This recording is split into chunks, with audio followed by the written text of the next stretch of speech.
Morning, ma'am. Today we will be discussing regarding gingival clavicular fluid.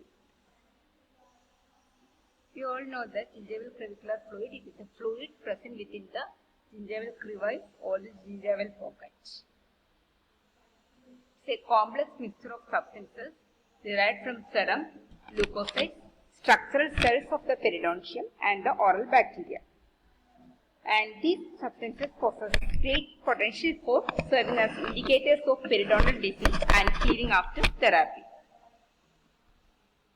And coming to the composition of GCF, it consists of cellular elements, electrolytes, organic compounds, metabolic and bacterial products, and enzymes and enzyme inhibitors. Of the cellular elements mainly include the cells, elements which arises from the blood, host tissue and from the subgingival plaque. And also it consists of certain amount of bacteria and disformated epithelial cells and also leukocytes. Leukocytes mainly polymorpho-neutrophils, monocytes and lymphocytes. And different observations have found out that there are also certain cells derived from bacterial plaque are also present within the gingival clavicular fluid. When the bacterial plaque content is being increased, the load of the bacteria is also being increased. And certain bacteria are being attached to that of the host cells, some are being free floating and also some are being engulfed by the neutrophils. And according to AAP workshop in 1989, they have found out 3 main bacteria present within the GCF, and they are the Porphyromonas gingivalis, AA comitans and Tandrella forfitans. Then coming to the cellular elements, basically consist of epithelial cells, and these epithelial cells are being derived from either from the sulcular epithelium or from the junctional epithelium. And the turnover rate is about 10 to 14 days within the sulcular epithelium, and in case of junctional epithelium, this turnover rate is between 4 to 6 days. And we have already told that they contain leukocytes, and the most important leukocytes present within the GCF is the PMNLs, and they constitute about 95 to 97% of neutrophils. And other cells like lymphocytes and also monocytes are also present. Then coming to the electrolytes, the main electrolytes present in GCF are sodium, potassium and fluoride.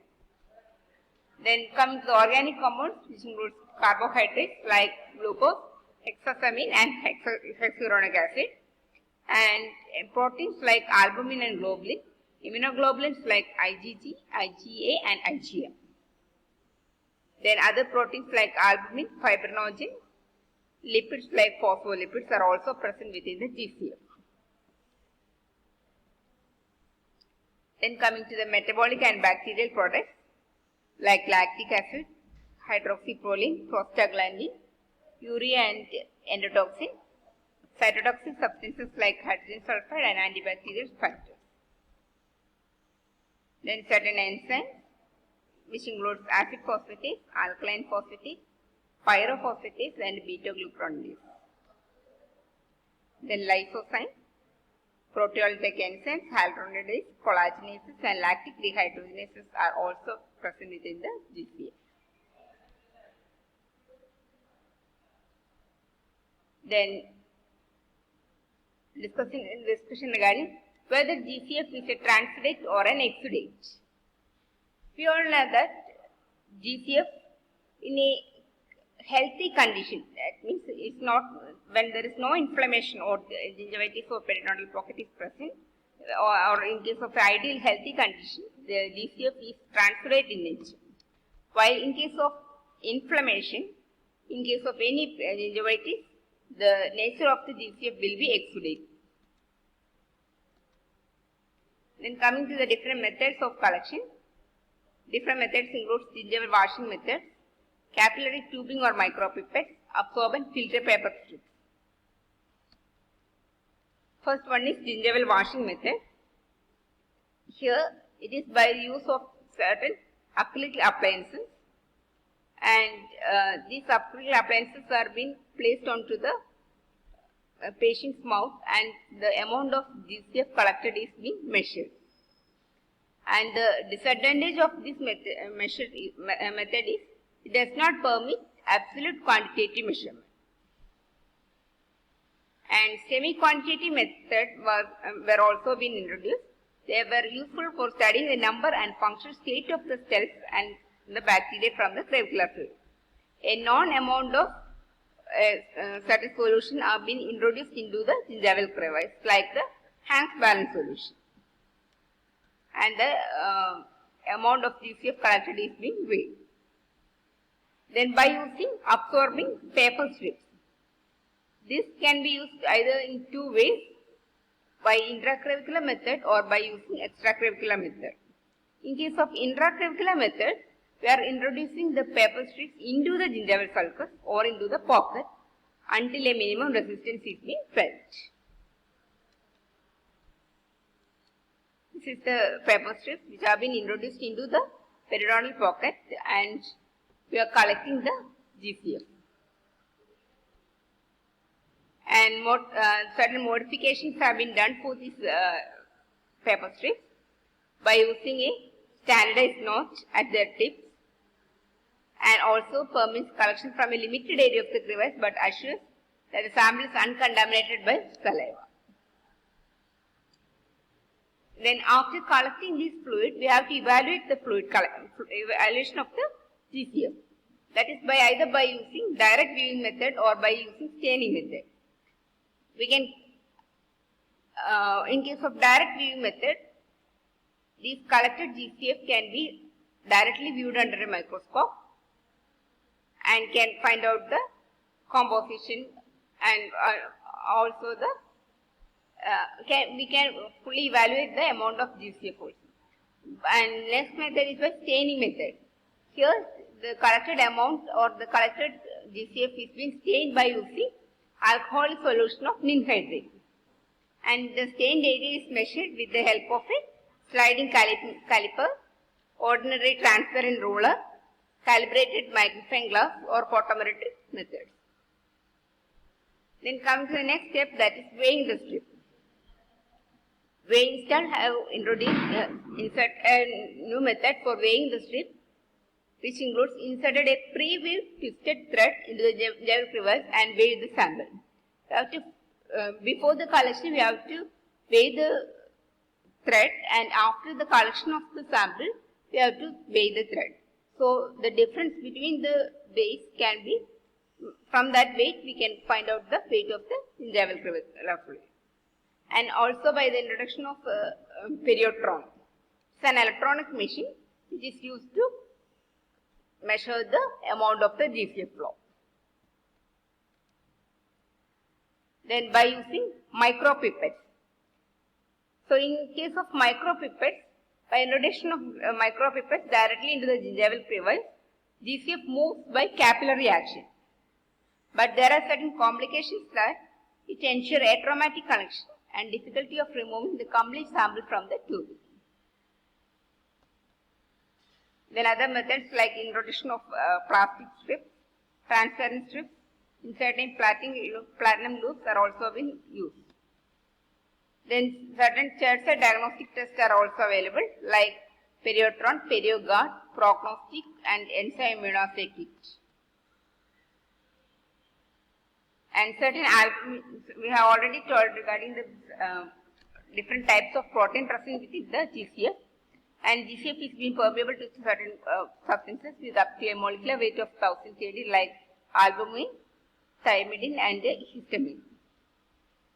And the main function of GCF is lubricating the gingival sulcus. It flushes out the debris. It has got an antibacterial action.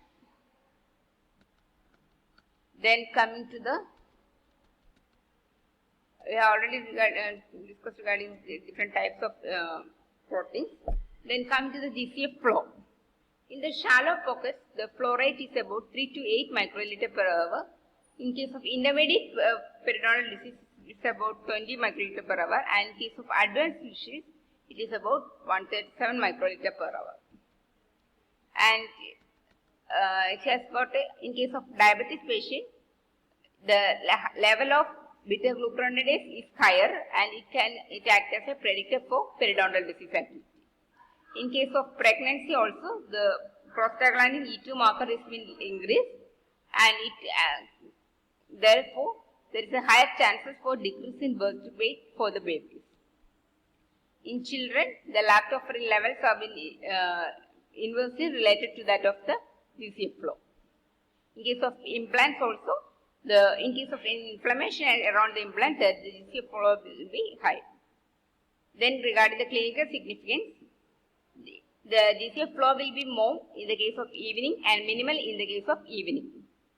And it is also influenced by in case of pregnancy, menstrual cycle and puberty, and increase in vascular permeability. And the major drug present within the GCF is tetracycline. In case of periodontal therapy, during scaling and root planing, there is a decrease in GCF, but after periodontal surgical procedures, there is a slight increase in GCF which occurs as a result of inflammatory reaction and loss of intact epithelial barrier. This reaction will reverse once there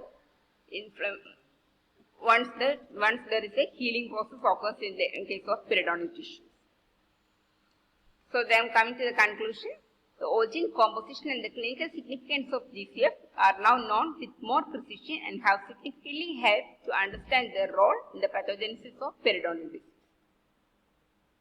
So from all this, we have to study regarding the composition of GCF, then what are the different types of methods for collection of GCF, then regarding the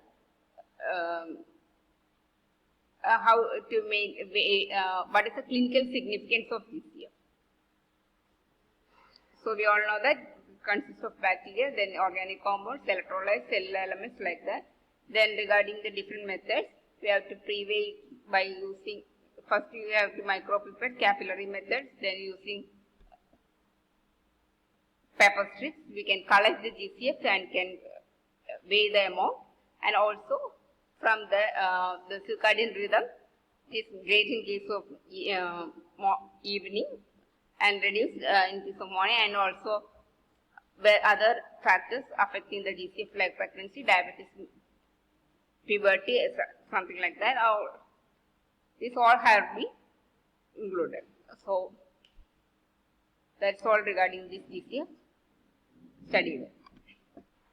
Thank you.